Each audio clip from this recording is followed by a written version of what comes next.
Just the mere mention of the word Talladega has been enough to give the drivers chills and the fans thrills. So it is our pleasure to welcome you live to the world's fastest stock car facility, Talladega Superspeedway in Talladega, Alabama, for this, the 32nd renewal of the NASCAR Winston Cup Series Winston 500. With just 5 events remaining in the chase for the Winston Cup, Bobby Labonte finds himself with a comfortable 252-point lead, his largest of the year. Jeff Burton holds a slim 6-point advantage over Dale Earnhardt, while just 45 points separate Dale Jarrett in 4th from teammate Ricky Rudd back in 6th. Many believe that this track holds the key to Bobby Labonte's run to the title. In other words, if he can dodge the bullets here today, then he's on his way. It is racing's most delicate and most dangerous dance. A colorful spectrum of speed, a polka dot ballet of landlocked missiles that are on the edge. Held together by man, separated by fate. Today, racing's champion in waiting runs the sport's longest and most frightening gauntlet of terror, Talladega. Point leader Bobby Labonte knows in every season of smiles, a little rain will fall. But that's okay, because right now nothing can dampen the desire or the discipline of this quarterback, his coach, or their crew. While Bobby Labonte will start 6th today, nothing frightens them except maybe, well, Talladega. Bobby Labonte will start 6th. He knows there are just 5 races to go. He has 4 top 10 finishes in a row and 4 wins this season. Last Sunday, one of the strongest statements this year that this team is charging after the championship instead of simply chasing it. A stirring win at Charlotte that added 39 precious points to his already bulky lead. Labonte's season has been spectacular, but Bobby is not bulletproof. Only twice this year has he finished outside the top 15, but one of those races was here, 21st in April. But before that, 7 straight finishes of 8th or better at Talladega. Another top 10 today would go a long way toward making Bobby Labonte number 1. But this team came here to win.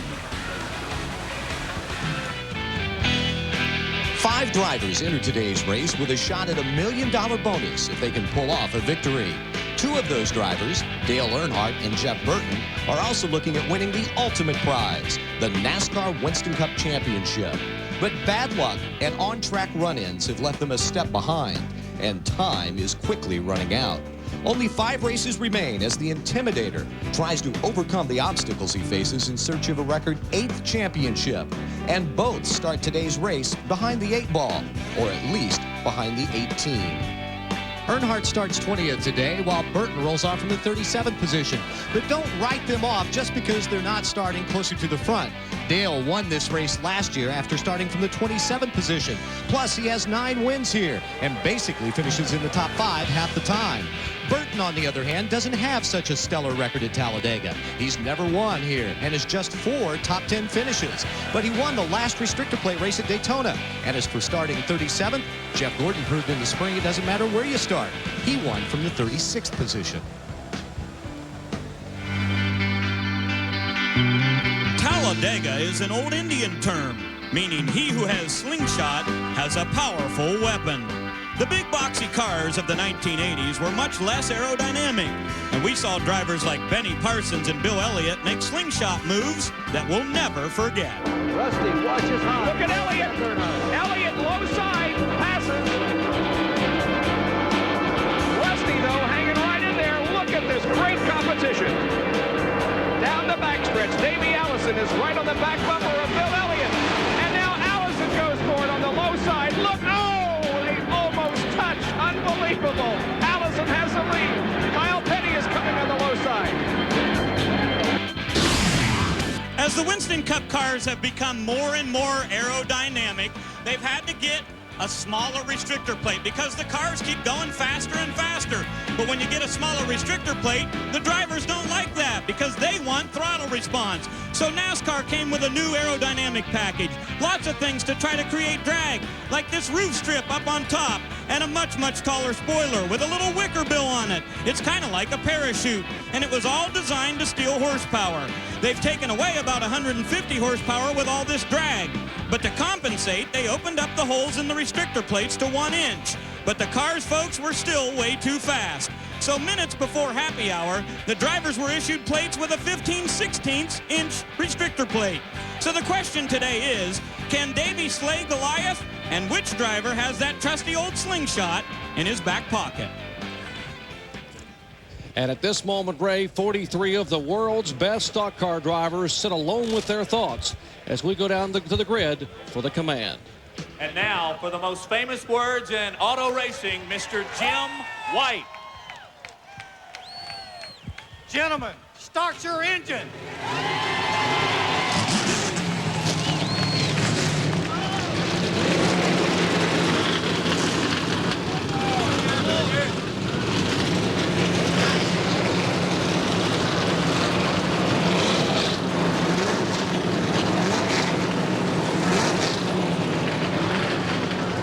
Well, everyone, I'm Jerry Punch, and we are glad to have you with us today here at Talladega. You know, if you were to take the NASCAR record book and flip to the page on most competitive races, you would learn very quickly that 4 of the 5 most competitive races in the history of the sport have happened right here at Talladega. Back in 1984, we saw a NASCAR record 75 lead changes, and 2 years later, over half the field, 26 drivers, led this race. Now, given the rule changes this week and what we're hearing from the garage area, they hope that the headlines tomorrow around this country will read, at Talladega, grown men use slingshots to bring the fans to their feet. Well, let's hear what our experts think. Let's bring in our champions and my heroes. Here's Benny Parsons and Ned Jarrett. You know, since 1969, they've been racing at Talladega. They've averaged over 35 lead changes per race. But you got to go back to 1989 to find a number larger than 35. So the last 11 years, 25 lead changes. That's what NASCAR is trying to do, is to try to increase drag, make passing a little bit easier so we can see a lot more lead changes. And I think we will, Benny. The happy hour yesterday was any indication. We saw a lot of 3 and 4 wide drafting out there, and also it was easier for the drivers to pass. You know, in the past, on the last lap, you wanted to be in the lead, at least for the last 5 or 6 years. But now they say that the lead car is going to be the sitting duck. We'll see at the end of this race. Well, guys, if anticipation by fans and drivers alike means anything, this one today will be one to remember. I hope you put seatbelts on your sofa, because now it's time to strap it at home for hopefully the ride of a lifetime, Talladega Superspeedway style. As ESPN, the worldwide leader in sports, once again brings you NASCAR. Today, live from the world's fastest stock car facility, 500 miles of high-bank, high-speed action.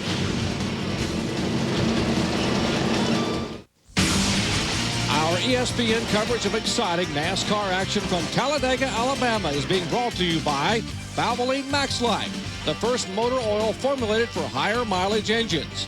By Ford F-Series, the best-selling trucks are built Ford tough.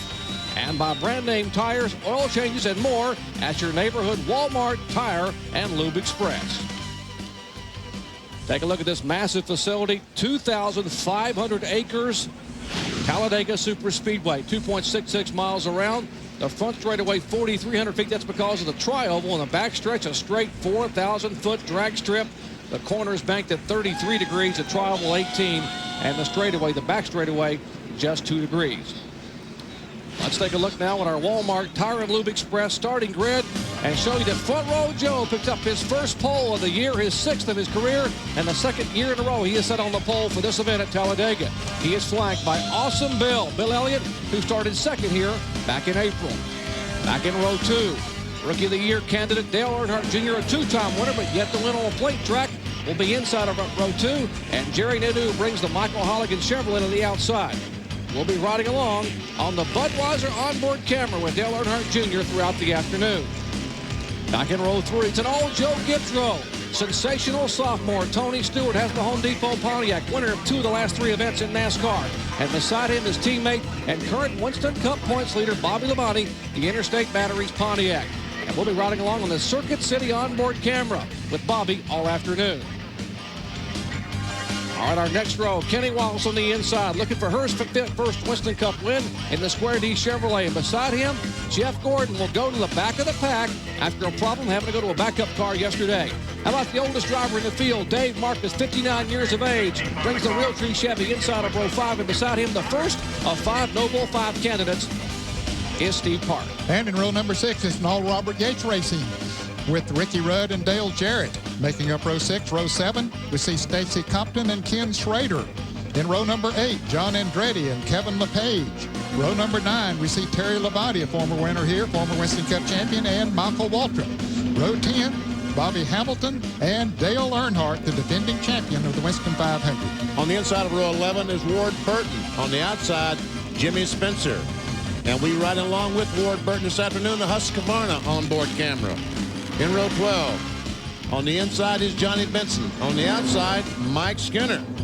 And Skinner will let us ride around with him on board the Lowe's Chevrolet.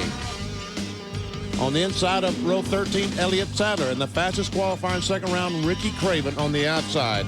In row 14, on the inside, the Valvoline Ford Mark Martin, Rich Bickle on the outside. And once again, Mark Martin allows us to be on board with him in his Valvoline Ford. And in row 15, on the inside, Rick Mast. On the outside, Ted Musgrave. Back in row 16, Steve Grissom drives the Hot Wheels Pontiac, flanked by Sterling Marlin, the Coors Light Chevrolet. Back to row 17, rookie Dave Blaney, alongside three-time Winston Cup champion Darrell Waltrip, his 55th and final start at Talladega.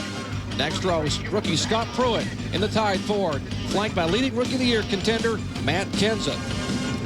In the next row, Jeff Burton will have the Citgo SuperGuard Ford in 37th starting spot, and beside him is Rusty Wallace, the Miller Lite Ford. We'll ride along with Jeff Burton on the Parts Plus onboard camera. And of course, Rusty Wallace, the onboard camera, the Miller Lite Ford roof camera for Rusty, looking for his first restrictor plate race win. Next row, Chad Little making his final start in the John Deere Ford, and beside him, Jeremy Mayfield in the Mobil 1 Ford for Roger Penske. We'll ride along with Jeremy from the back of the pack in 40th starting spot and watch him come through traffic throughout the day. And the final starter today, Robert Presley will start 41st in the Jasper Engines Ford, flanked by Brett Bodine in the Ralph Supermarkets Ford Taurus. And starting 43rd in shotgun on the field, former USAC Silver Crown champion, the Pfizer Viagra Pontiac for Milwaukee, Oregon driver Mike Blitz. Now, among those drivers that did not qualify here, Wally Dallenbach, Blaze Alexander, and Hut Strickland. Just 3 drivers and 3 cars missing the starting field here for this Winston 500 presented by UPS. Our race analysis shows you this one's 188 laps, 500 miles, the largest purse in the history of the Winston 500, $2.795 million. The pit window, well, that's got to be a little bit of a question mark, Benny, as to how far they can go. Not a lot of time in happy hour to determine that. And there's the race record. Ernie Irvan set it just a few years back. Back with the green flag from Talladega Superspeedway in just a moment.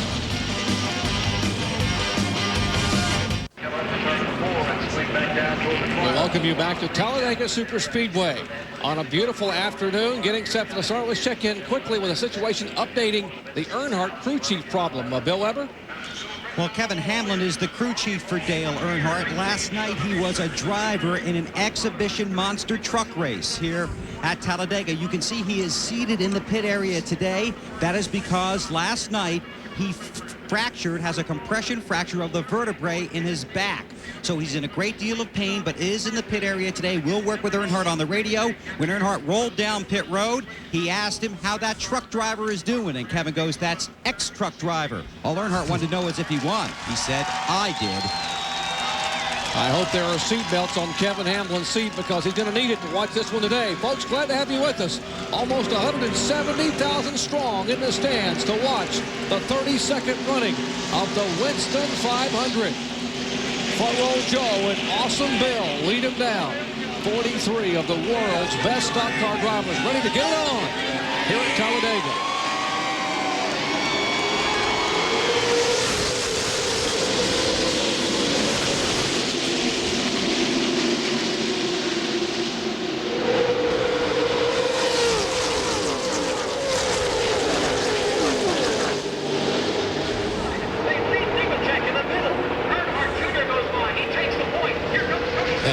Check our pole setter already in the middle, already back to about 12th, 14th, 15th, and losing positions every yard, it seems.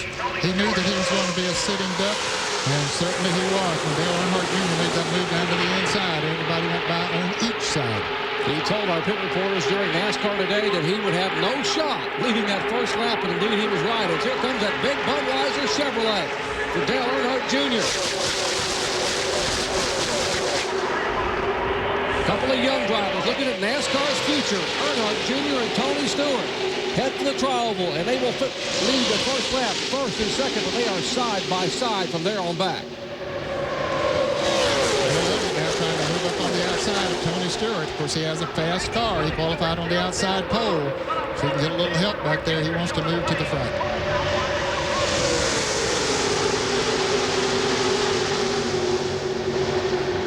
And here comes Tony Stewart, the battle for the lead. They're 3 wide. Going in turn 3, Kenny Wallace helping Tony Stewart.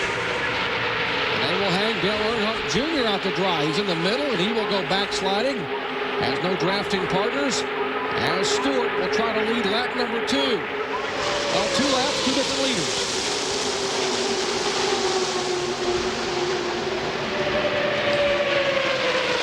Now we see the 31 of Mike Skinner and the 9 car of Stacy Compton in the middle. And Dave Marcus goes up and takes the lead. Dave Marcus led a lap at Talladega. Wow, look at him go. 59-year-old Dave Marcus in the Realtree Chevrolet. His best qualifying effort of the year. He started 9th. And has he come to the front in a hurry? But now even he gets shuffled back. As here comes Tony Stewart with a whole line behind him, including Dale Jarrett, John Andretti, and Michael Waltrip. 4 wide back in the pack there. There you see it on your screen. Still 4 wide at portions of the racetrack.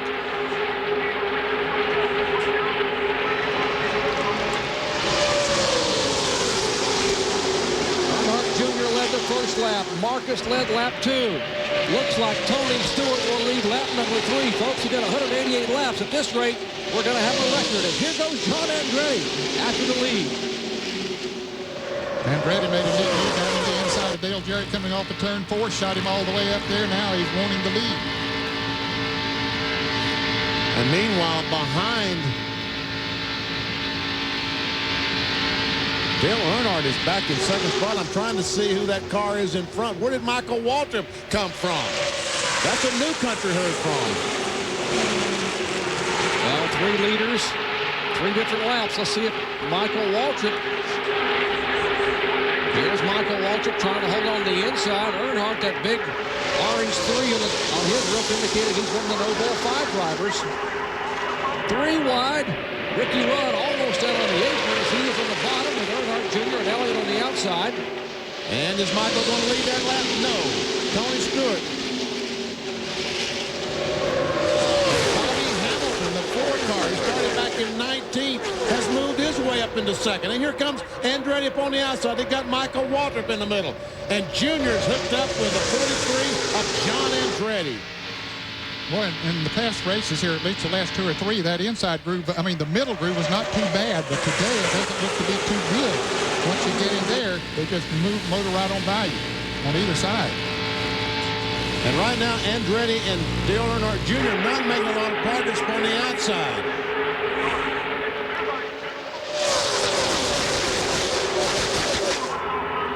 That inside groove now with Tony Stewart, Pontiac Chevrolet, and a pair of Pontiacs. Rudd back in 5th position. Big Texaco star for Rudd. Dale Jarrett is backslid now. He's leading that middle pack in the middle group. There's DJ in the car number 88, leading the draft with Kenny Wallace and Sterling Marlin.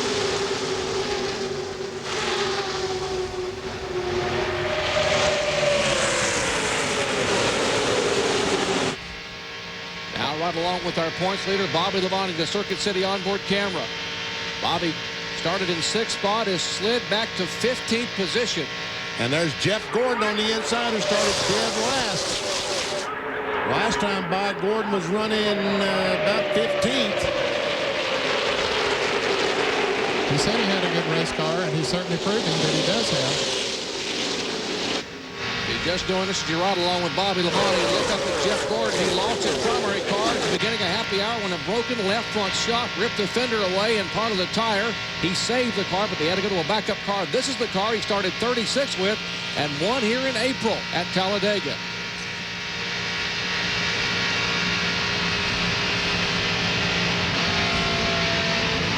Bobby Labonte backed off the throttle. You see that, Ned?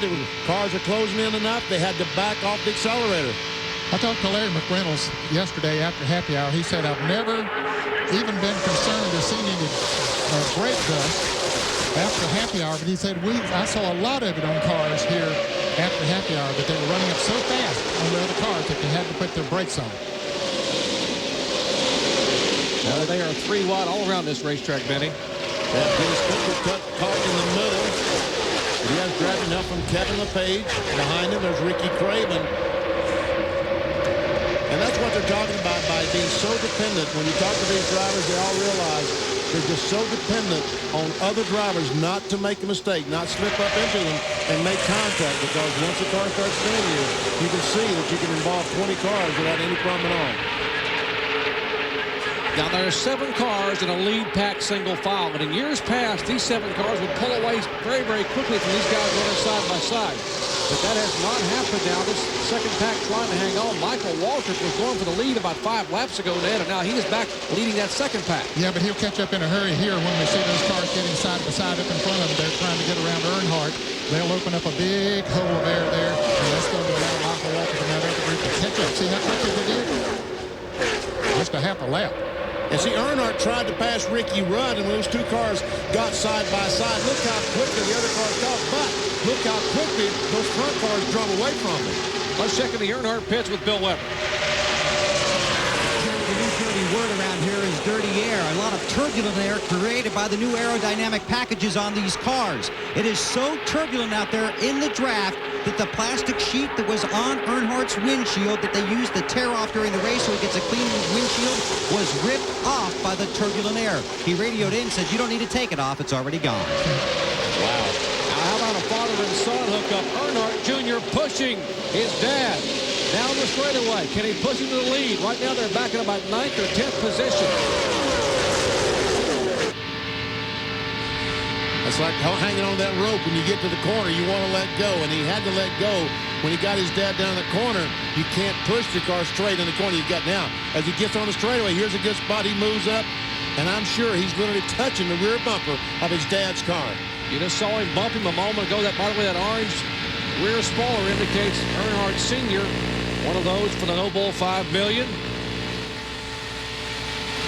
Elliott Sadler down on the inside in that Citgo Ford. Out of the Woodrunner stable. The outside line is just not going, Ned, like we've seen it in the past. No, it isn't. That's a little bit surprising, Benny. Of course, we know that the inside line is the shortest way around the racetrack. But right now, that inside line does appear to be a little bit faster. Jeff Gordon, as you mentioned, is all the way up from the rear of the field and up there running now in the 10th position. Content to hang on to Dale Jarrett down on that inside line. And hoping that they'll get a chance to make some passes here. Bill Elliott makes a move. As you watch Bill Elliott make his move, how many times this year have we said, as Awesome Bill makes a move back in line, that sensational sophomore Tony Stewart is leading today in NASCAR Winston Cup competition. The Home Depot colors of Joe Gibbs Racing Team showing the way after 10 of 188 laps are complete. We'll be right back. Welcome back to Talladega for more Hold Your Breath racing as they are 3 wide, and now that middle groove beginning to work a little bit, as well as the outside. Yeah, Jeff Gordon moved up on the outside and really made that outside groove come into play. As a matter of fact, he's moved all the way to the front.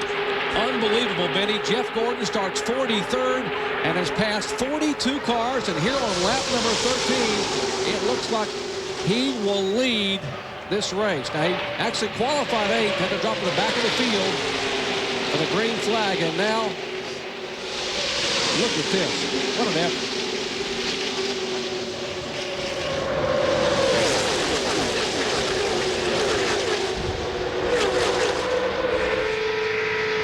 On board the Lowe Chevrolet of Mike Skinner, caught in the middle.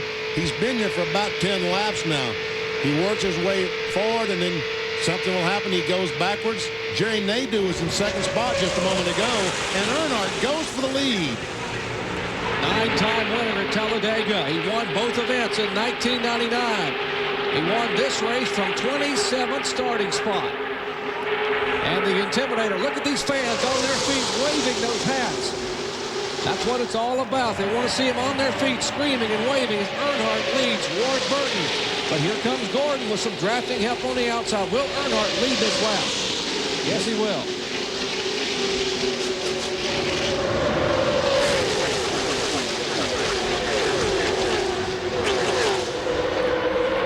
Skinner is still in the middle, but he's about 6th or 7th position right now and has a car behind him.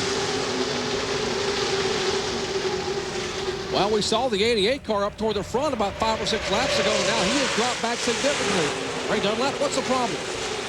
Well, Jerry, after they started 12th, DJ said the car was pretty good, but all of a sudden the water temperature started going up. A lot of these guys have these cars taped off a lot in the front to try to get aerodynamics. So with that temperature going up into the 230 range, they decided they needed to get out and get some more air. So DJ dropped back a little bit so that he could be out of traffic. I think the exact same thing is what's going on with Bobby Labonte. So a couple of these guys with cars that are getting very, very warm. Now Earnhardt is leading, and you got to remember Bobby Labonte is our points leader with 5 events remaining, 4 after today. Dale Jarrett also in the contention. He's back in 4th in the points, so that could be huge. This is one of those big hurdles that they had to get over that we talked about all week long. Well, meanwhile, back up front, Dale Earnhardt Sr. showing the way. Let's check in his pits again with Bill. Jerry, just to follow what Ray just said, that's why the 3 car got in the outside lane a few laps ago. Earnhardt's temps were going up. He called in, I got to get out and get some air. If he's in front, he gets plenty of air. John? Well, Ray Dunlap was absolutely right about Bobby Labonte running just a little bit warm. 205 on the water, 230 on the oil. Drop back, trying to get some more air into that front opening, which is very, very small, trying to keep the car cool, keep the engine cool.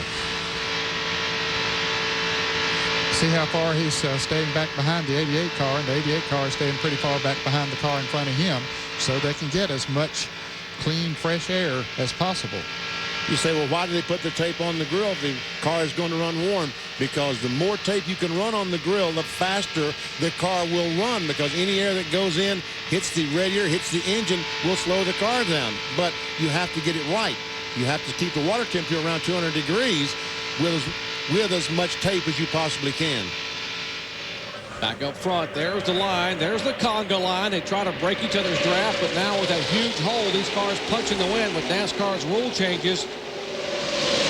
What NASCAR effectively did this week was try to add about 100 horsepower equivalent of drag to these cars, opening up the restrictor plate initially to 1 inch, now dropping it back to 15/16, so they have slowed them down some here at Talladega, but they have given the drivers throttle response. Yes, they have, and they like that, and as a result, we've seen the passing that we have. Jerry, I looked over the scoreboard after about the 3rd lap, and the 43rd place car was a little over 4 seconds behind the leader. Right now, the last lap around, Chad Little, who is running 43rd, is 4.7 seconds behind the leader, so it hasn't changed a whole lot. How about that? NASCAR wanted to keep them together. The drivers wanted better racing. The fans wanted a better show. I believe we've accomplished that so far, as we are 18 laps in it, and we've had 5 different leaders. As that outside line, though, here comes Mike Skinner with a little help from his friends, Jeff Gordon and company, Jerry Nadeau, and see if Skinner can lead. Well, he had a run coming down through the tri-oval, and Skinner is in the lead now. Can he lead when he get back to the start-finish line? In fact, it's showing that he was the leader when they came across the start-finish line.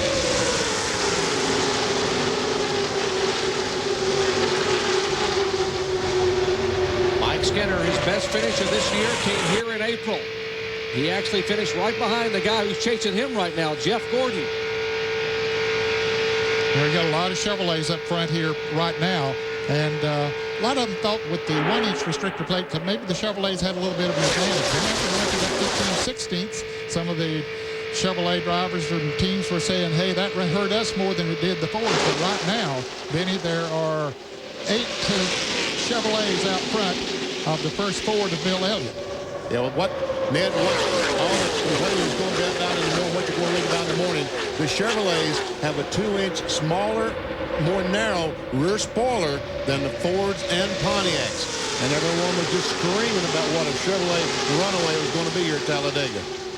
And Kevin LePage apparently having a problem in the FamilyClick.com Ford Taurus. He's waving to the driver behind him as he slows on that back straight. Will be headed to pit road to Pat Tryson and his crew to see if they can determine what the problem may be.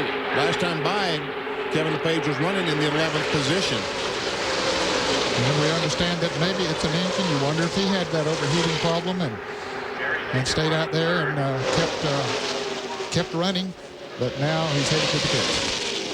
All right, Mike Skinner becomes our 6th different leader here at Talladega. And the Lowe's Chevrolet driver trying to get his first victory in his 140th start. Back with more from Talladega in just a moment. Back at Talladega Superspeedway, we left you a moment ago. Mike Skinner was the leader. That didn't last for long, about 2 laps. And then the 24 car Jeff Gordon came around Skinner. And then the inside pack, led by Dale Earnhardt, has now come back by, and Earnhardt leads. We have had 8 lead changes so far among 6 different drivers. And we are just 24 laps in to the Winston 500. Still running 4 abreast at times. There you see 2 packs of 3 abreast. So might be Dave Marcus back in the middle of that pack. Meanwhile, Earnhardt still leading the group on the inside. Jeff Gordon leading the group on the outside. As we watch these 2 packs still riding side by side, single file. Let's check in the Kevin LePage pits with Ray. Well, Jerry, it wasn't a tape-off problem on the front of the number 16. They didn't have much tape on the front at all. Kevin radioed in and said, I lost oil pressure, so he shut it off. They're behind the wall right now taking a look at it. They don't know if it's terminal or not, but it was oil pressure, not water temperature. Kevin LePage, the first to retire here, the 43 starters. Well, if that gauge read 0 on the oil pressure, he's got a problem, and I'm pretty sure it's terminal. Take a look, Bill Elliott now, the first Ford we see toward the front of the field. He is on that inside line in 4th position. He was, Bill was, when I mentioned that a moment ago about the GM cars, I should have said GM cars, not all Chevrolets, because there are some Pontiacs in that mix up front there. But Bill Elliott was 9th at that time. Now he's moved up to 6th. And there's the last place car, that 97 of Chad Little. And he's still only 4.6 seconds behind the leader. Now we see the 99, the 17, and the 97. 3 of the Jack Roush cars back running in the 40th, 42nd, 41st, and 42nd position. Dale Earnhardt continuing to lead here at Talladega. Goodrich Chevrolet behind him, the Caterpillar Pontiac. On the inside of the DuPont Chevy of Jeff Gordon. We're riding along now on the Lowe's roof camera with Mike Skinner. Started to say a moment ago, Bill Elliott. Hard to believe Bill Elliott has not won in 188 races. His last win came in September of 1994 at Darlington, but that could change today. Meanwhile, back to our points leader.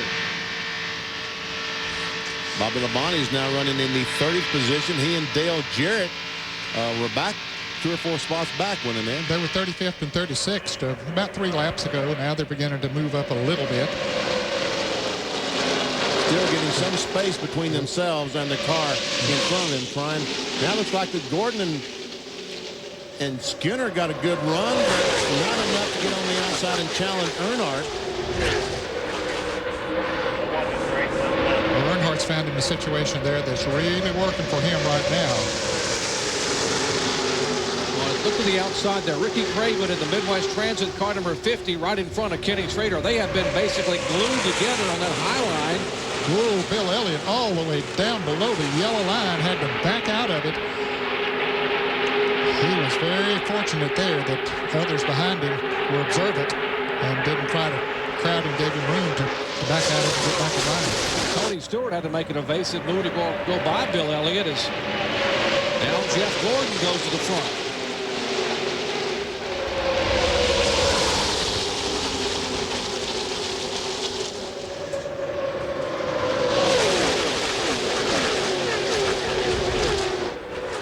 Two cars are within 4.5 seconds of each other. And we see the 40 car, Sterling Marlin gets positioned on the outside of the 25, kind of pushes Nadeau down to the middle. He closes up on the back bumper of Skinner. He's going to try it on the outside of Skinner, but could not quite make it.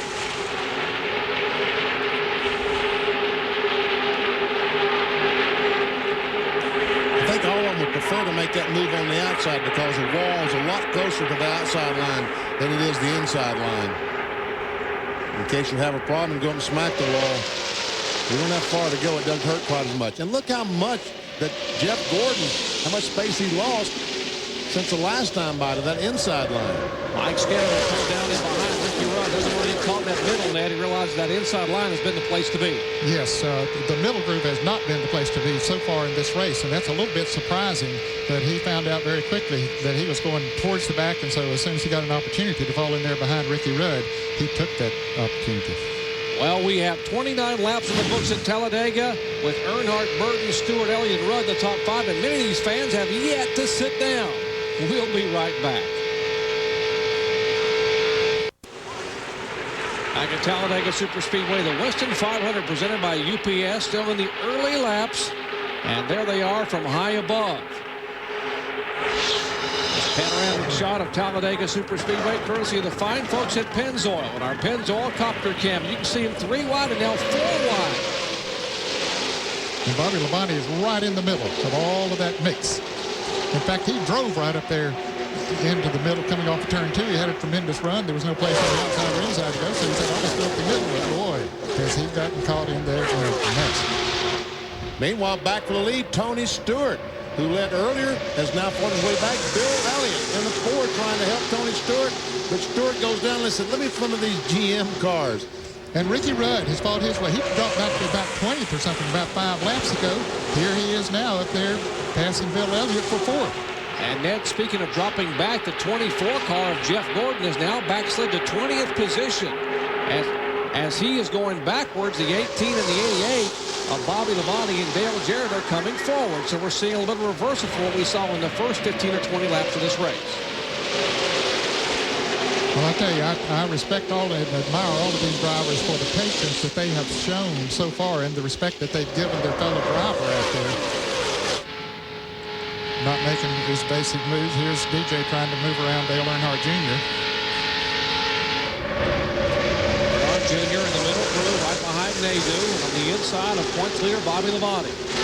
Now, chassis doesn't come into play as much on this racetrack as it does at Daytona, and certainly not as much as it does a lot of other racetracks. But, Benny, we've run far enough now that maybe if you're off a little bit, it might begin to show. Yes, it is. If you're not perfect right now, you are starting to feel, and the drivers are might having to squeeze out the throttle. But so far, I haven't seen much squeezing out the throttle. Looks like these guys still running wide open around the speedway.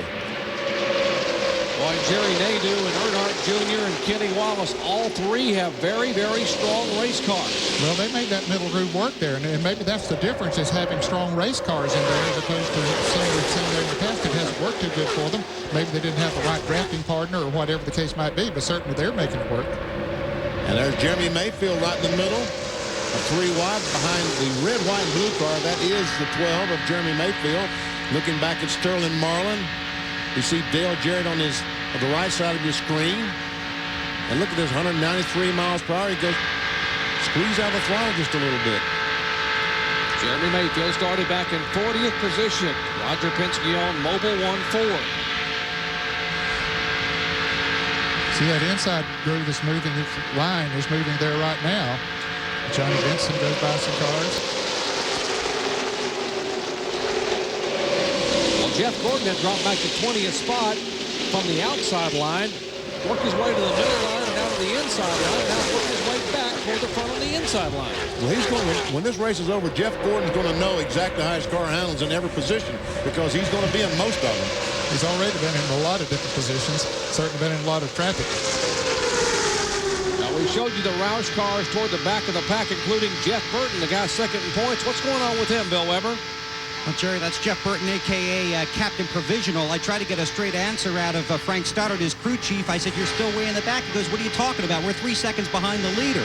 But what he said is it's an L.A. traffic jam in front of us. We're waiting for the traffic cop to wave us through. But in reality, this appears to be part of a plan because Burton just called in, and he not only talked to Frank Stoddard, but he talked to Robbie Reiser, who's the crew chief for Matt Kenseth, and said, have Matt close up a little bit. We don't want to lose these guys in front of us. We're going to try and pick up positions when they pit. Right now, they think it's safer where they're at, but they are not frustrated. This is part of a plan. They're doing okay. Well, thanks, Bill. We'll keep an eye on those Roush-Keteers toward the back of the pack there with Robbie Reiser and Jeff Burton running toward the back. Meanwhile, Dale Earnhardt in the Goodrich Chevrolet. 7-time Winston Cup champion and Mr. Restrictor Plate, Dale Earnhardt Sr. leading away at Talladega. 10 wins in Restrictor Plate competition, and Earnhardt showing them how to get it done after 36 laps. Back in just a moment.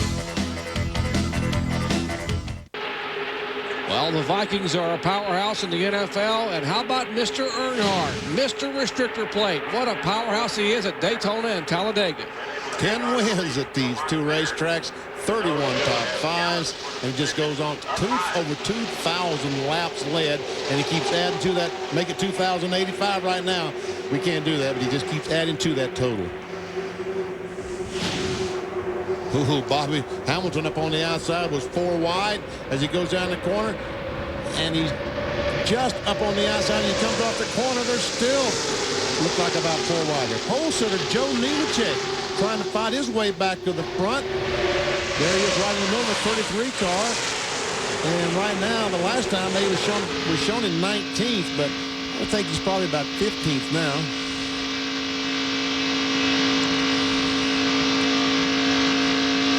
There's Rusty Wallace in the Miller Lite Ford Taurus. Back in heavy traffic, sorry. Rusty started in 38th position, and he's now up in 22nd, so he's gained 16 spots. But Bill Elliott. Bill's got a run here on the outside.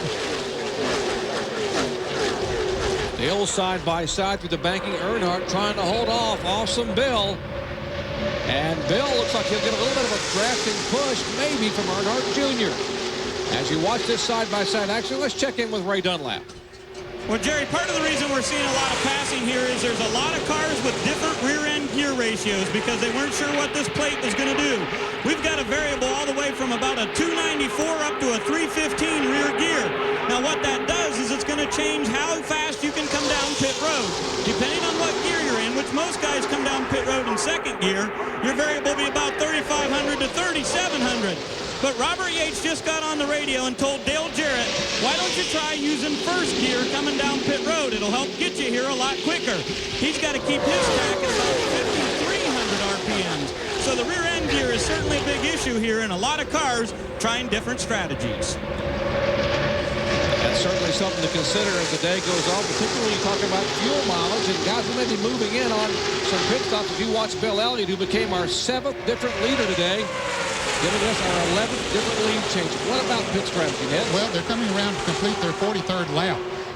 And in the past several years, they could run about 50 to 55 laps on a tank of fuel. I don't believe that they can run that long now with the bigger restrictor plate and also with those things up on the roof and the taller spoilers. That's going to pull a little bit more fuel through the car. So I'm thinking that they're going to maybe 50 at the outside. And Benny, back in the spring, they ran Dale Jarrett out of gas. He was a contender and ran out of fuel, ended up losing a lap, and that cost him a very, very good possible top 10 finish or even a win. Well, you have to be sure that you don't run out of fuel, because if you do it at the start-finish line, the time you coast around, you're going to lose a tremendous amount of distance. We talk about Jeff Burton back in 40th position. He's 4 seconds behind the leader, just 4 seconds behind the leader, and he's in touch with the pack. But if you lose 4 seconds, if you lose 1 second during a pit stop, that's about 300 yards on the racetrack. You may never get called back up.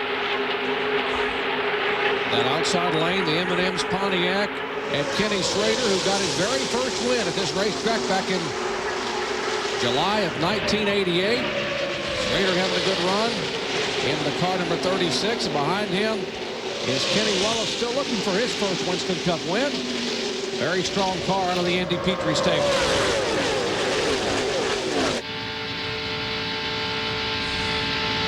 Riding with Dale Earnhardt Jr., the Bud car.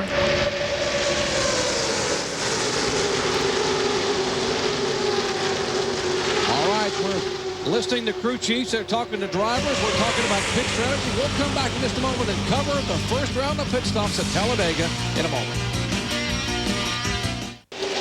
Back Back at Talladega, Alabama, Talladega Superspeedway, 45-year-old Bill Elliott leading the way. And pit stops are beginning. Here comes Rusty Wallace down pit road toward Robin Pemberton and company. Well, Rusty Wallace makes the long trip down pit road. The engine is running, so they're not out of fuel, but you would have to believe that perhaps the light flashed, and Rusty on pit road basically all by himself. The 50 came with him. It's a 4-tire stop. Clean the windshield. Around to the left side. Fuel still going in. The field still on the backstretch. Watching for Craven to come down pit road. His car's still on pit road. Rusty will go off by himself. He will be all by himself. Very lonely on this 2.66-mile track. Now, other drivers are coming into the pits this time around as Ricky Craven goes out. Others are coming in. Rusty got out in front of the lead pack, but they'll catch him on the backstretch. Takes a long time to get these cars up to speed. Here's Jeff Gordon down pit road. There's the car number 4, Bobby Hamilton there. Kenny Wallace is there. There's the Tide car of Scott Pruitt. Johnny Benson is on pit road. Ted Musgrave in the Bell South car, the 01. Let's go down to Gordon's pit and watch this action here as those guys got to try to get 4 tires on. Bill Weber.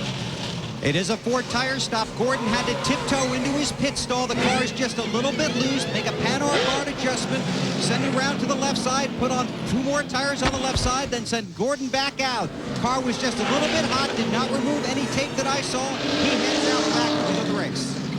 And a lot more drivers coming at you, Dale. A lot of the front runners are heading down pit road this time. About half of the field. As they come down from lap 49, Bill Elliott will lead them down as most of the leaders now are on pit road. Kevin Graham and Dan Ford ready to service. Awesome Bill Elliott. Let's go down to Ray Dunlap. 88 and 28 are in here, Jerry. As the 88 said, we don't need any chassis adjustment at all, but guys, make sure that grill gets clean and pull 1 inch of tape off. Now to John Kernan. Point leader Bobby Labonte is in a 4-tire change. They're not making any chassis adjustments. To Bill Weber. It's 4 tires for Earnhardt. Left's going on. You see triple pits. Earnhardt's on his way. Dale Jr. behind him. The 43 was all here. And the race off pit road is underway. And Bill Elliott is the first one of this group to exit pit road, although he did not have the quickest stop because of where he was pitting at the far end. He was able to beat. And now Earnhardt is being shoved in front of Elliott, but as they come up on the racing surface, remember, these were green flag pit stops. And they were told in the driver's meeting, Jerry, to keep those left wheels down on that yellow line until you get over to turn 2. Let's go to John Kernan. Matt Kenseth, one of the Roush-Keteers who is hanging back toward the back of the pack, is in for his pit stop, a 4-tire change. They also made a chassis adjustment on the left rear to Bill Weber. And as we talked about this part of the plan, they wanted to make sure pit road was clear. They were able to stay out another lap. Apparently a fuel mileage attempt here by the Roush guys. It's 4 tires for Burton working on the left side. They cleaned the grill. He's got fuel, and now he will be held. Jeff Burton is being held by the official. This would have to be, I would imagine, too fast down pit road. Being held for 15 seconds. This will be very costly. Burton is on his way. We'll check. All 4 Roush cars, or 4 Roush cars, I should say, pitting on that lap. The 17, the 99, the 97, and the 21 of Elliott Sadler has a Roush engine. Well, that will be devastating to Jeff Burton. Here comes Mark Martin into the pits. He stayed out and led a lap. Bill? Now Mark Martin on pit road, and he's a very lonely figure. A track bar adjustment on the rear. Now they come around to the left side. Again, 4 tires for all these cars. Fuel going in. Mark, no complaints about the car.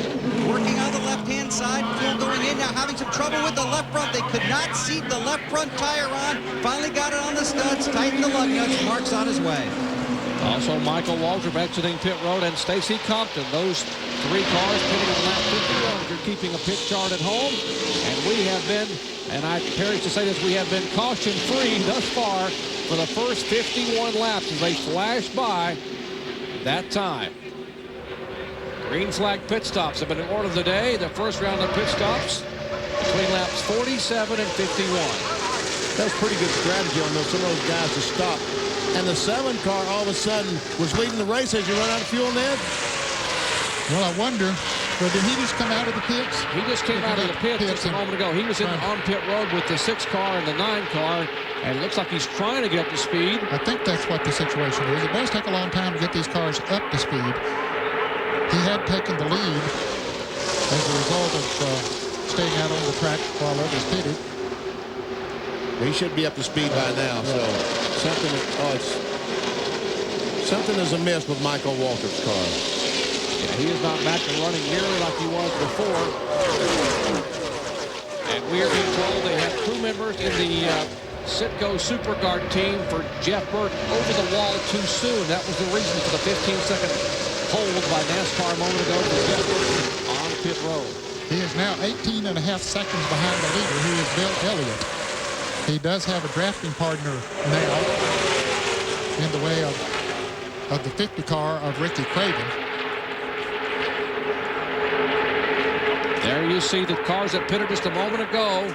Michael Waltrip. And Mark Martin, as you watch, Boo Whitaker, the rear tire changer on Joe Nemechek's car.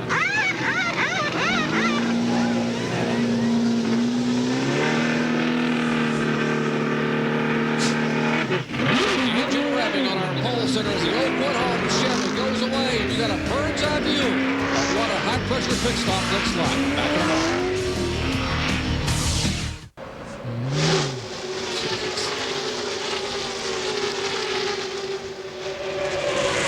Welcome back to Talladega Superspeedway. Take a deep breath and watch what's about to unfold here in these final laps. 44 lead changes among 20 drivers. We still have one pit stop to go. That's coming up in about 7 or 8 laps. And there's the points leader up close and personal. That big Interstate Batteries hood for Bobby Labonte, right behind Dale Earnhardt Jr. Well, first car on the pit road will be the car number 10, the Aaron's Rents Pontiac for Johnny Benson, James Benson Company. Will they do a gas and go? Let's watch. At least right side tires. Now, they will not have to have a full tank of fuel because they only have about 20 laps to go. But they're going to change all 4. I really believe that Benson's car all of a sudden he lost the handle on the car, so they're going to make some adjustments and change 4 tires and hopefully get through it better. And he can get lucky, and all the rest of the cars have to make their pit stop before, to say, a caution flag comes up, because he is going to lose the lap, no doubt. He is pedaling hard as he can, but obviously with that plate, here come the leaders at 190, and Benson is probably less than 100 miles an hour coming off of pit road.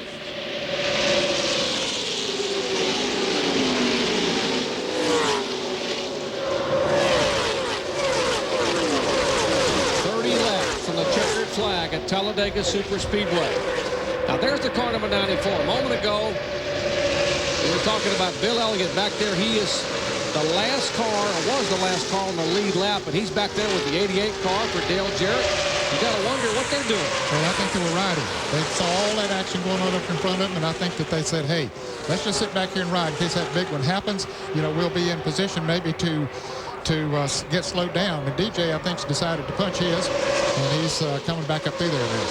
He must have changed songs in the CD player. He's just driving to a totally different tune this lap than he was about the last 7 or 8 laps. Now, what about the 10 car pit stop coming in early, Ray Dunlap? Well, Jerry, Johnny came on the radio, said he had a bad vibration, thought he was getting a right rear tire going down. They are checking him right now, and it appears that all the tires do have air in them. But, hey, if it doesn't feel good out there, probably the best move for the driver to bring it in so it doesn't go in the fence.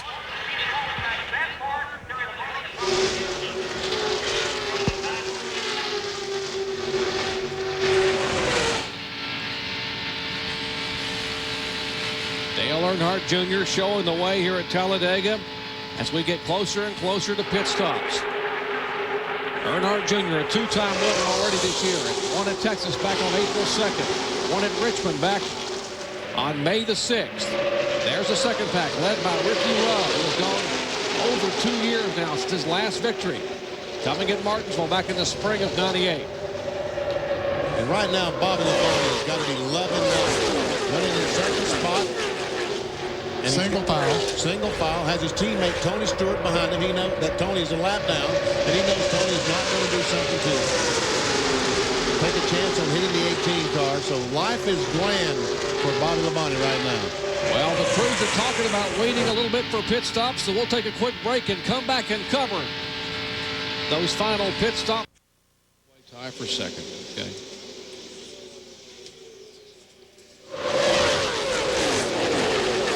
Talladega Superspeedway. There have been no pit stops among the leaders.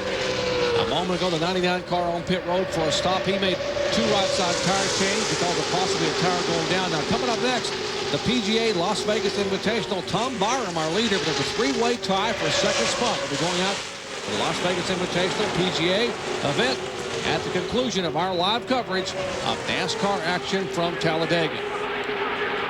During our break, the 99 car of Jeff Burton made, I guess, an unscheduled pit stop, changed right-side tires, and is now back on the racetrack.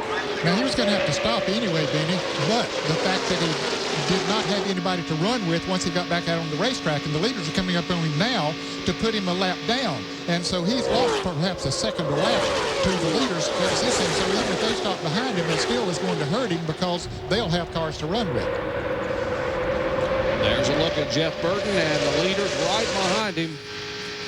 Take a look at his bumper cam on the Parts Plus. See, there comes Earnhardt Jr. coming right at him. Bill Weber? Well, Jeff Burton, as the leaders roar by him, had to come in. He felt he had a vibration. They changed right-side tires, looked at the lefts. The left looked okay. They took the rights off. The rights appear to be fine. So Burton had a vibration. That's why he pitted early. But they told him when he gets on the track to try and hang with Tony Stewart, because Stewart does not have to stop. And the car number 36 of Kenny Schrader. He'll be having to make a pit stop anyway, but he's obviously slowing down from that lead pack. And this probably is going to be an unscheduled stop. He's slowing down considerably and did not come down pit road. Well, he's down in 1 and 2 right now. And as he went by a microphone down there, it sounded to me like it might be on 7 cylinders. But if Schrader has a problem and he chose not to make a pit stop, evidently he feels like he's just going to ride it out. And we're being told it definitely is an engine problem. So good ears, Benny, on hearing that car when he came by. Now, 23 laps to go. Anytime now. These cars, when last pitted on lap 115. So 50 laps ago, they made their pit stop. And we haven't seen them go much more than 50 laps here today. And they don't need to stretch it because all they got to do is come in and get enough fuel to go the end of the way. It'll be interesting to see who changes tires and who doesn't. The gas and goes will have how many 2-tire changes. And Dale Earnhardt, the 3 car's been up front all day long, but right now he seems to be struggling. He has fallen back to the 19th position. So if he does have a handling problem, there we see Earnhardt. Can he make a gas and go? I mean, he's probably going, if he has a handling problem, he's probably going to have to change 4 tires and put that splash of fuel, which will take him a lot longer than some of these other cars. And remember, Earnhardt only changed 2 tires on that pit stop on lap 115. He chose to change 2. The 94 car of Elliott didn't make a tire change. Neither did the 2 car of Rusty Walsh. That may explain why the 94 car is running toward the back of the pack. There's a 27 car. Good effort by Barry Dotson, that whole Jack Birmingham Eel River Racing crew for Mike Bliss. Some of the folks were saying that maybe Bliss only took fuel the last time, did not change tires at all. I'm really not sure if it's 2 tires or no tires, but whichever. He's doing a pretty good job. At this racetrack at Talladega, tires has never been a problem as far as handling is concerned, a big problem like it is in some other racetracks. We saw some arms waving in the windows there, indicative that maybe some guys may be slowing down. We'll see if anybody peels off down the pit road. This time they still come roaring by. And the 36 car, by the way. Oh, we got him right. Bobby Hamilton in the inside wall. Jeff Gordon down pit road. Mark Martin loops it around. The 94 car of Bill Elliott makes it by. Well, this is some heavy damage to Bobby Hamilton's car. And tough break for Jeff Burton and Tony Stewart, who were not going to have to stop. The others were going to have to stop soon under green flag conditions. And here's Jeff Gordon. He was coming down pit road. He'll probably be up near the front of the pack as a result of coming down pit. He'll probably be leading the race when this thing restarts. Probably will. They'll have to all come down a pit. I'll tell you what, pretty good. He wrecked on the pit road and then to stop, put fuel in. Not bad. Good break. He's had bad breaks. There's Bobby Hamilton getting out of his car. See a lot of damage to that Chevrolet. There's a 6 car of Mark Martin, some damage on the left rear Some speculation, maybe some cars slowing to come on the pit road may have caused this little backup there and these spins up in turn 4. So we can see what happened just a moment ago. Come off the corner. There's Hamilton on the inside, and the car on the inside is going to make a pit stop. I guess that's Mark Martin was going to make a pit stop. And Jeff Gordon had already decided to make a pit stop. He's not involved in the crash. I thought he was involved in the crash, and he was coming down pit road. So that was a tremendous break for him. And after Jeff Gordon entered pit road, the pit road closed. He could get that fuel legally. Now from Mark Martin's onboard camera. Up in turn 3 in the middle of 3 and 4.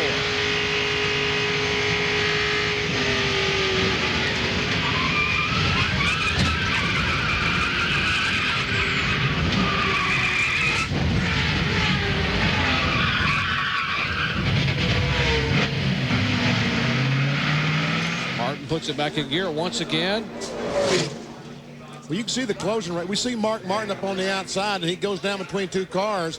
And Hamilton had just such a run. He closed on him so rapidly that when Mark decided to go in the pits, there was nothing that Bobby could do except run the back of it.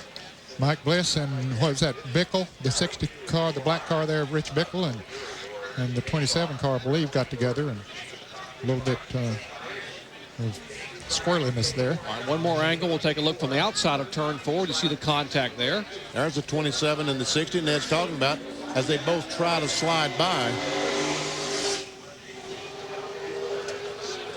Well, they have closed pit road because they're still working to be able to get some of the cars off of pit road to get the Bobby Hamilton car pulled in. As you watch, again, the replay, trying to get all of pit road completely clear before they open up pit road and let these guys come scrambling on for that final pit stop.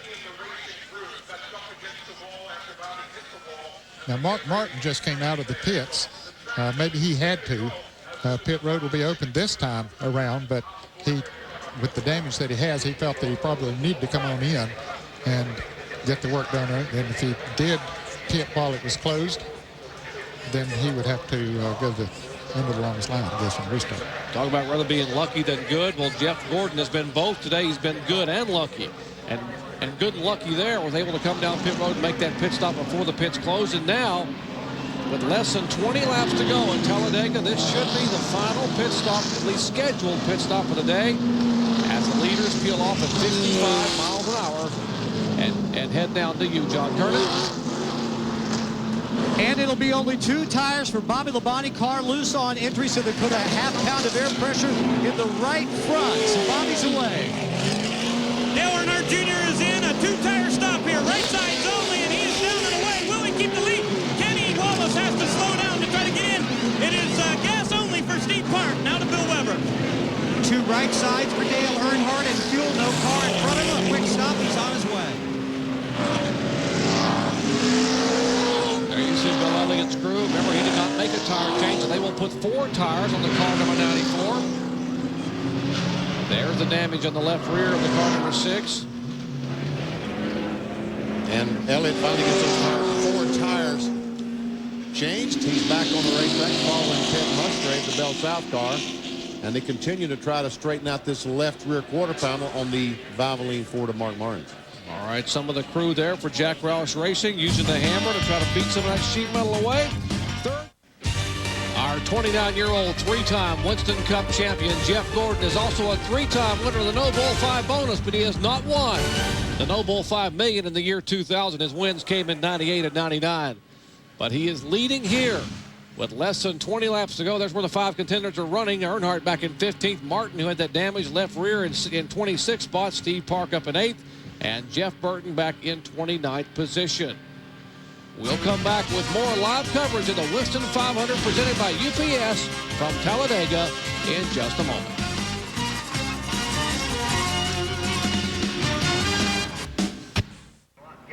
Back at Talladega Superspeedway, I'm Jerry Punch along with Ned Jarrett, Benny Parsons, Bill Weber, Ray Dunlap, and John Kernan in the pits. Now, a moment ago, these teams made what was hopefully their final pit stop of the day. Take a look from Boo Whitaker's standpoint.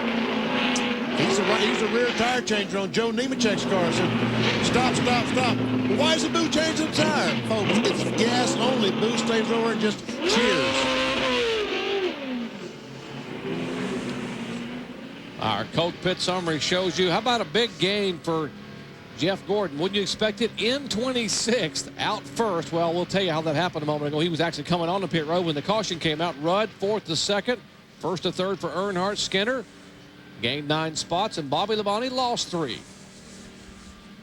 Folks, watch this. Coming off the corner, Mark Martin and Bobby Hamilton make contact. And Jeff Gordon was pitting. I thought that he'd gone down pit road to avoid the crash. He was making a pit stop. The caution comes out because of those guys spinning. Jeff Gordon is in the pits, makes his pit stop, gas only. Now, if those guys had really been sharp, they would have changed 4 tires because he would have still been leading the race with 4 fresh tires. He had plenty of time to do that, but they were primed and positioned to put gas in it. That's right. They were geared to put gas only, and again, probably did not have 4 tires ready to go. I wouldn't have either. It's only after start 5 minutes later we think about why we put tires in it. Yeah. All right, green flag waves once again. Jeff Gordon, who won it here in April, trying to pull off the Talladega sweep. And Jerry, there you see Michael Walker down on the other side. That also was a bad break for he and Johnny Benson, who all those cars, plus Jeff Burton and Tony Stewart, were set to go the rest of the way. And others wouldn't have to stop under green for this incident, so that put them a lap down. They didn't get it back, and so that really hurt them. Jeff Gordon, Ricky Rudd, Earnhardt Jr., Skinner, Bobby Labonte, the points leader. Rusty is there. Still 27 cars on the lead lap with 15 laps to go at Talladega. So if something happens to your car right now and you have a flat tire, you're still going to have a bad finish. You're still going to finish 28th or worse. If they all run to the end, 188 laps, and they might not. Ricky Rudd looking to the inside. Rudd took on fuel only, no tire changes, a little mixing it up there in the back. As you see, Earnhardt Jr. looking high.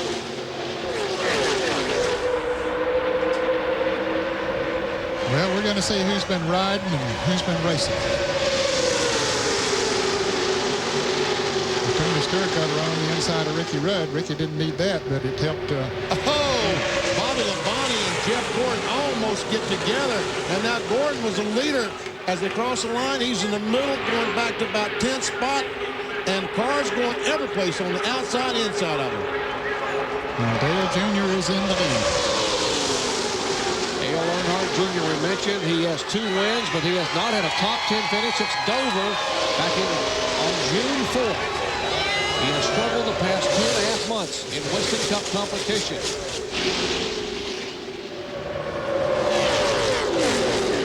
Let's check in with Ray. And guys, Dale Jr. just came on the radio and he said, tell Bobby to hit me really hard and maybe the 2 of us can bump draft and get away from this group. Tell him come up and give me a shot in the bumper. Ned, what do you think? Would you want to be leading or in 2nd spot? I don't know. We've seen some passes made awfully easy. Yeah, we have. But we've seen some that are made very difficult. Yes, we have. I think it would depend. I think I'd rather be leading. Really, I'd rather be leading on that last lap. I'll probably wind up and be wrong, but they're going to be racing for that 2nd spot, and that's going to help the leader. Well, look at this mess, Ned. Up on the high side is Terry Labonte hung up there. Behind him is Earnhardt. We saw Steve Park get a little bit loose a moment ago and wobble in the middle of the corner in that Pennzoil Chevrolet, and he held on.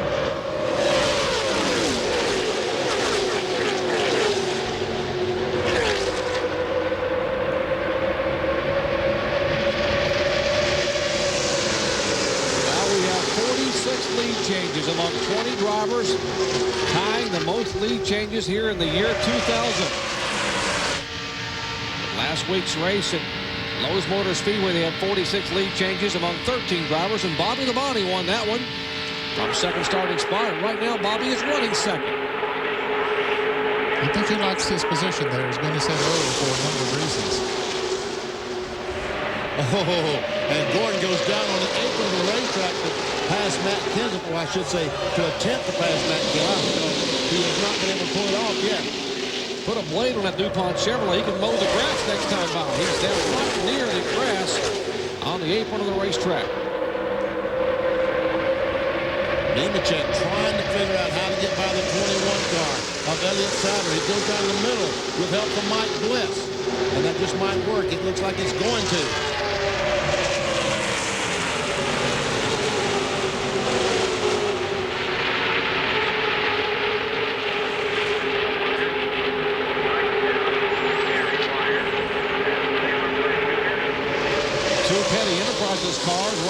to tail back in 5th and 6th. John Andretti in the 43 car right behind him. A great run by Steve Grissom in that 44 car.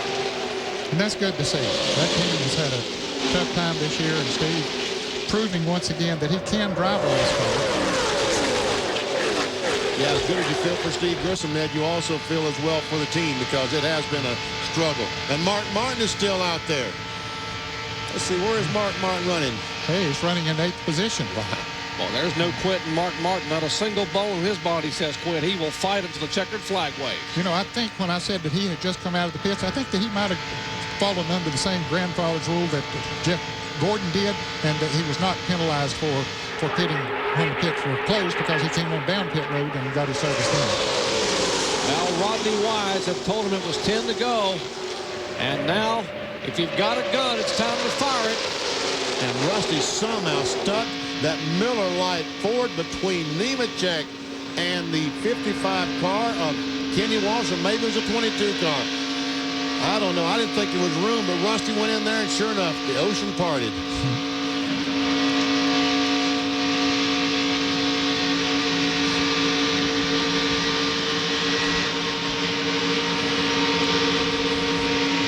Just touching that, got his foot riding on the brake just in case that he needs to brake quickly.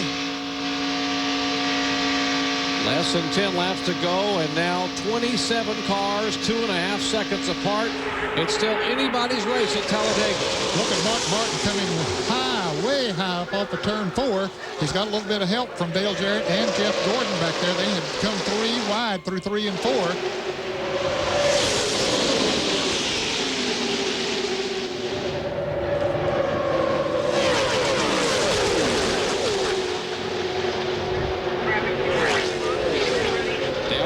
Jr. the leader. Bobby Labonte the points leader in 2nd spot. Mike Skinner, who has never won a Winston Cup race, back in 3rd position. Look at that high side. There's Jeff Gordon up there. It looks like Gordon is getting shuffled to the rear. And that's what Dale Jr. was talking about. On the straightaways, run up and hit me hard. Get this thing going. Let's go faster around this racetrack. Last time by, they ran a little over 188 miles per hour. That's quicker than we saw back in the Miller race, around 185, much quicker. As you look down from above on our Pennzoil Copter cam, we told you at the top of the show, they want the headlines tomorrow to read at Talladega. Grown men use slingshots to bring the fans to their feet. And that's what we're probably going to see here in the next 7 laps.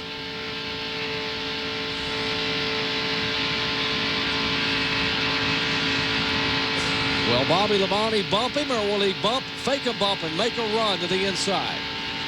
He's sizing him up right now. Say, hey, when do I need to move? Can I make a move?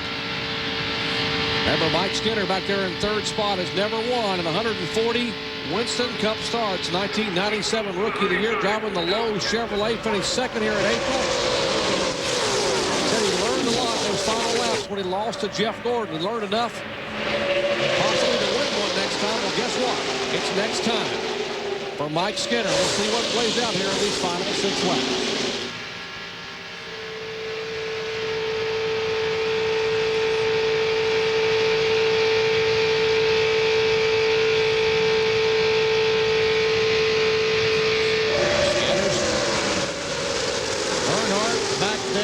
Running back for about 15th spot. He was 4 wide going through 1 and 2 just a moment ago. And guess what? Folks, he's still 4 wide. Nadu on the outside. Rich Bickle on the inside. It'll be 5 to go. This time by 1 handful waved by Rodney Wise from the flag stand. 5 laps away from the checkered flag in the 32nd running of the Winston 500.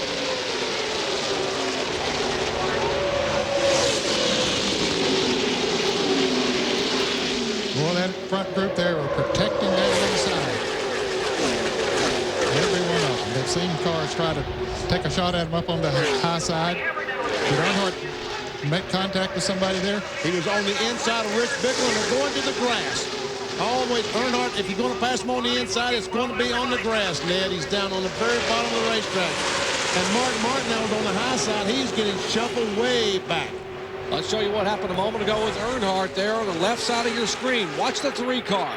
That's Rich Bickle on his outside. They go down in the corner, and all three cars touch. Rusty Wallace and Bickle touch with Bickle's right side, Earnhardt's right side, and Bickle's left side touch. Now less than 5 to go. Look at this pack of cars. Here comes Skinner on the outside.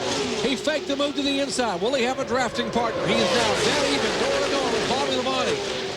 He's got John Andretti up there and other cars that have fallen on that outside line there now.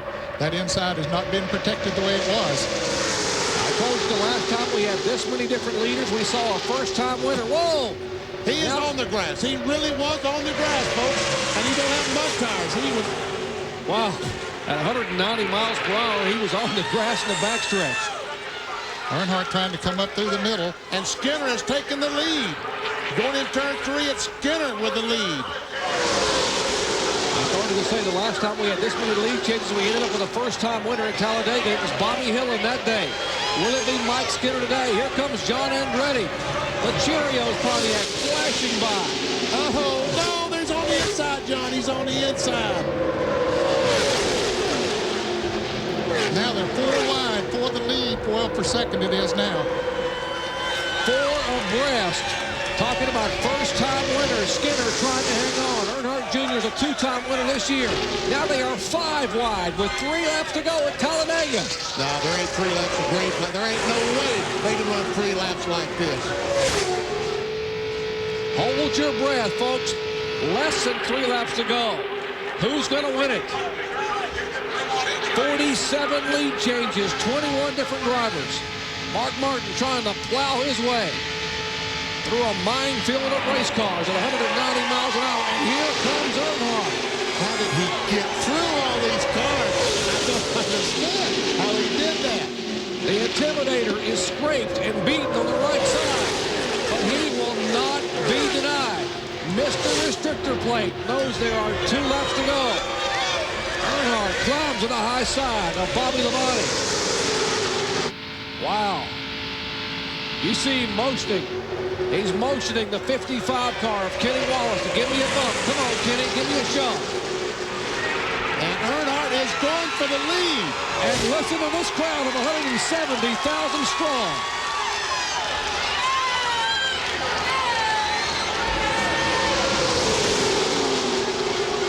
Richard Childress, both his cars running 1-2 as he comes for the white flag. What? Oh, Earnhardt loose. Dale Jr. out on the inside, but he's getting it back in. He's on the apron of the racetrack, Ned. Earnhardt Jr., he saves a race car up almost against Bobby Labonte. Dale Earnhardt Sr. has come from 17th spot in 4 laps to lead it on the final lap. But Kenny Wallace is in 2nd spot, followed by his teammate, Joe Nemechek. Nemechek was the pole sitter, and Kenny Wallace has likewise never won a Winston Cup race. 3 Chevrolets on the final lap at Talladega. $2.7 million and $1 million bonus for Dale Earnhardt if he can hang on. The No Ball 5 contender, Mr. Restrictor Plate, Dale Earnhardt comes down and will take his 10th career victory at Talladega in the Winston 500. And a wreck. A crash as the team across the start-finish line. And cars slipping and sliding everywhere across the racetrack as the checkered flag waves. The 22 is involved. Ward Burton was involved. The 9 car was sliding. The 44 of Steve Grissom was sliding. A.C. Compton was involved. And there, that big fist out the window, Earnhardt pulls up and says, "Thank you, Kenny Wallace." Because Kenny was right on his bumper and gave him the shove. And the shove actually was right by Earnhardt's teammate, Mike Skinner.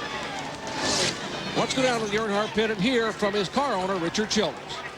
Guys, you will not believe it. Richard Childress walked over and gave Danny Lawrence a big old kiss. Is that the most unbelievable race you've ever seen? Unbelievable, but it was Kevin Hamlin. His back's hurting so bad you can't touch him.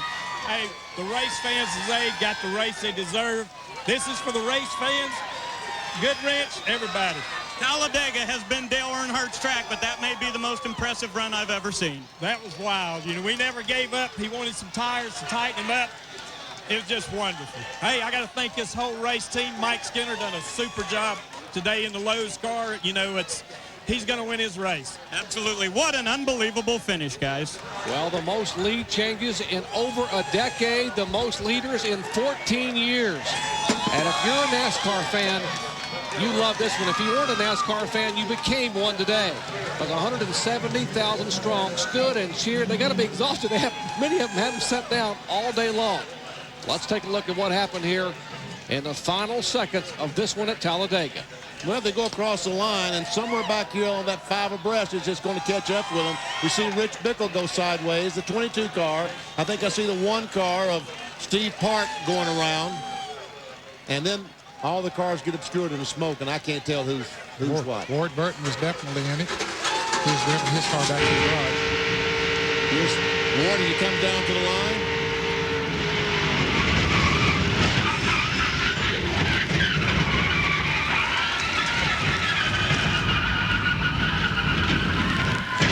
Too many cars trying to get in the same place. Jeff Burton, was he involved? Let's see. Comes off turn 4. Goes by the line. No, he did save a race car. Yeah. Well, here's the way they were. They came across in this cluster of race cars coming for the checkered flag.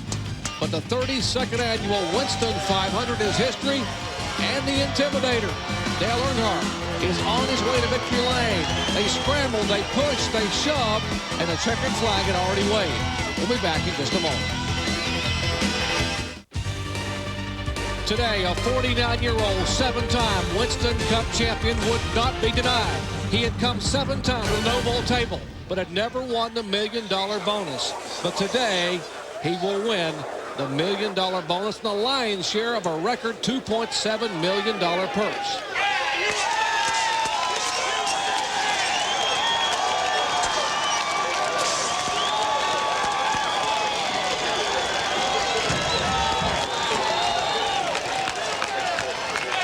Let's go down to our Hasbro NASCAR Heat winner circle. Here's Bill Leonard. A couple of big winners and 2 new millionaires. Well, Earnhardt already had a little bit of money. But he's a winner at Talladega for the 10th time in fantastic fashion. I have seen you celebrate before, but this was pretty wild.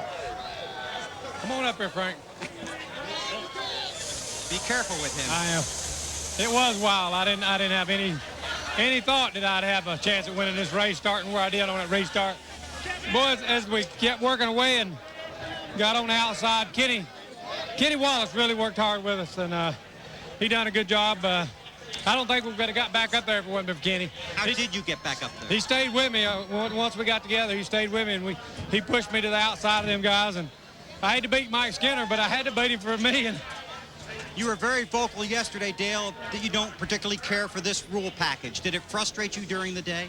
Oh, it was very frustrating. Nobody could stay in front, and it was a chess game of getting there and staying there, and it just worked out for us to be there at the right time.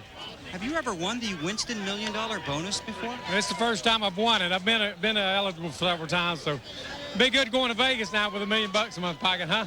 And obviously you did it with a crew chief that suffered a racing injury last night, Dale.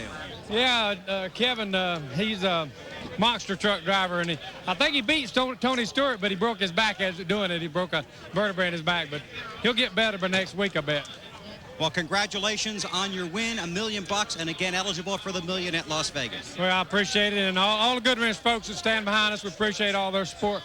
Grandkids back home, Kelly, my daughter, and Carrie, my son, and all the kids. See you when we go home. At the beginning of this race, we told you he asked Kevin Hamlin if he won. Kevin said, I did, and so did Earnhardt. And he gets a big hug and kiss from Teresa. And how about Richard Sturz, 45 years of age from Mount Savage, Maryland? He won $1 million also because he was paired with Dale Earnhardt. 7-time Winston Cup champion Dale Earnhardt gets his 10th career victory at Talladega Superspeedway. What an effort in those final laps as he was able to sweep by and take the win. Back with more from Talladega in a moment. A couple of big winners and... Back at Talladega, Alabama. Now we can take a deep breath and take a look at the unofficial results today. There were 26 cars finished on the lead lap. Dale Earnhardt the winner. Kenny Wallace equals his best ever career finish. Joe Nemechek third. Jeff Gordon and Terry Labonte rounding out the top 5. And look at Dale Earnhardt Jr. led there just a couple laps ago, finishes 14th. And there you see the 26 cars that did finish in the lead lap. And those 4, 27th through 30th, 1 lap down. Steve Grissom had a great run going in the Hot Wheels Pontiac, involved in that bumping incident as they came to the checkered flag, and that cost him a few spots. You look at Rick Mast in the Conseco Pontiac, finishing a lap down in 31st. As the celebration is ongoing in Victory Lane, the Winston Noble $5 million bills flying around. Now, what about the point standings with 4 races to go? Earnhardt moves up a spot in front of Jeff Burton, 210 points back of Bobby Labonte. Burton falls back to 3rd. Dale Jarrett is 4th. And Ricky Rudd now moves into 5th spot. Now, the guy who finished 2nd, equaling his best ever career finish, is standing by with John Kernan. And Kenny Wallace talking things over with his teammate Joe Nemechek. And Kenny, that close to that first win. Those 4 tires that you took in the last stop really made a difference, huh? Well, how about this? You know, one second, third finish for me and Joe, but you know, I mean, it was just a deal where it was vintage. You know, here I am trying to win the race, and I think I'm trying to get underneath Earnhardt through the, you know, the the short chute here, and he comes down in front of me, and I'm thinking, my God, I have no choice but now to help this guy win and then settle it when we get by there. And I knew better than to hit him going through the trial over here, get him sideways, so I just couldn't believe how much Joe was helping me, and I was just ramming the heck out of Earnhardt, but it was hitting him square, and hey, me and Nemechek won Earnhardt that race. I think he owes us half of that no bull money. But I tell you, he was thanking us at the end there. What do you think about that, Joe? I think we need to get half of that money too. You know, that's we help push him by. But no, I was helping Kenny there at the end. You know, it's just a good weekend for the whole Andy Petrie Racing team. You know, our Oakwood Home Chevy sitting on the pole, finishing 3rd. Kenny finishing 2nd. It's just a good day. I was trying to figure out how to push Kenny by Earnhardt, but he was trying to break the draft, and there was not. If we could add another couple laps, there might have been something, but then the rest of the pack would have been back. So I'm just glad this race is over. Yeah, everybody. Congratulations, guys. Back upstairs. Was it more fun? All right, these two guys, teammates finishing 2nd and 3rd. Great day for Andy Petrie Racing, Jerry Vest Engines, and that whole crew. And the celebration is ongoing. Look at all the dollar bills on the ground there. Dollar bills everywhere on the ground in Victory Lane. And how about sheet metal on the racetrack? As a checkered flag waved, we had cars slipping and sliding. There comes Steve Grissom, the car number 1 of Steve Park, and others. Back with more from Talladega in a moment. Our ESPN coverage of exciting NASCAR action from Talladega, Alabama has been brought to you by Conseco, by Haviland Motor Oil. Add more life to your car.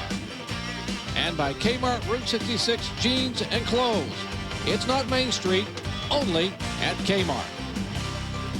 Let's go down to John Kernan.